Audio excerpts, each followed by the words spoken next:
Be warned, this video will contain spoilers. And just like that, finally let Carrie say the thing we've all been waiting for. The silent part about her relationship with Aidan is now finally out loud, and it was long overdue. By the time she looked him in the eye and blurted out, "Did you really expect me to wait 5 years?" you could feel the collective exhale. Because, honestly, it was starting to get absurd that no one, especially Carrie, had voiced how unrealistic that wait actually is. It's not just about sex. It's about the emotional toll of being in limbo. This isn't some teenage summer romance they're waiting to rekindle. These are grown adults, with histories, heartbreaks, and the kind of mileage that demands clarity. And Carrie? She finally gave herself that space, not just to say it, but to live in that truth. Now, whether or not Aidan and Carrie are on the same page after that exchange is still pretty murky. There's a lot unsaid even in the saying. But what matters most is that it cracked something open. Could they explore an open relationship? Maybe. Should they? That's up for debate. The real issue is the emotional dissonance of long-distance relationships, the inconsistency, the lack of affection, the constant suspension of intimacy. Carrie confronting that means she's no longer just floating in Aidan's absence. She's starting to reclaim herself. And speaking of reclaiming, can we talk about Charlotte? The poor woman is breaking under the weight of Harry's cancer diagnosis and the self-imposed pressure of keeping it all bottled up. Her finally opening up to Carrie was a relief, not just for Charlotte, but for us too. Because that bottled-up grief needed air. What made it land even harder was Lisa's storyline running parallel. The death of her father added an unspoken layer to Charlotte's own fear of loss.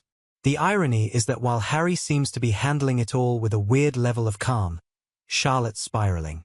There's a real chance that will flip later, and I hope the show goes there. Lisa, for once, gets a bit more to do.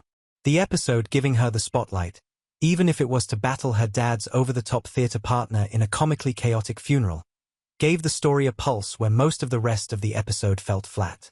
Honestly, that entire subplot was ridiculous and theatrical in the best way, and it needed to be. Because otherwise, this episode dragged. Scenes were clipped too short, emotions undercooked, and stakes felt lower than they should have been.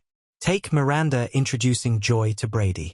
This could have sparked a deeper conversation about dating as a queer woman navigating parental dynamics. But nope, it was brushed off in seconds. And Aidan casually dropping that he slept with Kathy could have unpacked way more tension, especially since Carrie is expected to just wait. But again, the show skimmed over it. These are big character moments, and the show doesn't seem willing to sit with any of them for long. What's frustrating is how the show rushes through its most interesting questions, then lingers on things that feel shallow. I get it. These characters are older, wiser, and probably more measured. But there's a difference between mature restraint and emotional blandness. This episode crossed into the latter too often. Even Charlotte and Harry's sweet moment about appreciating each other didn't land the way it was supposed to. And Lisa's stories? Still feeling disconnected from the group, even though they all showed up for the funeral. Where is the actual relationship building between these characters? The absence of real connection between them all is starting to hurt the show's emotional core. I mean, how are we supposed to care about their individual stories when they don't feel like a cohesive group anymore? If anything, this episode is a sign that And Just Like That is still struggling to maintain a solid emotional through line. The threads are there: Charlotte and Lisa's grief, Carrie's limbo, Aidan's awkward timing, but they're barely stitched together. And the show can't rely on nostalgic goodwill forever.